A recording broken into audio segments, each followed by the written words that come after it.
Kuzum. 4 Ekim Patişler Günün kutlu olsun.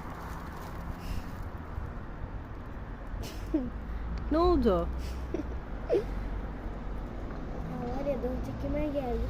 Hala bilmiyorum. Sen niye hiç yemek yemiyorsun ya? Anne bu oysaki normal.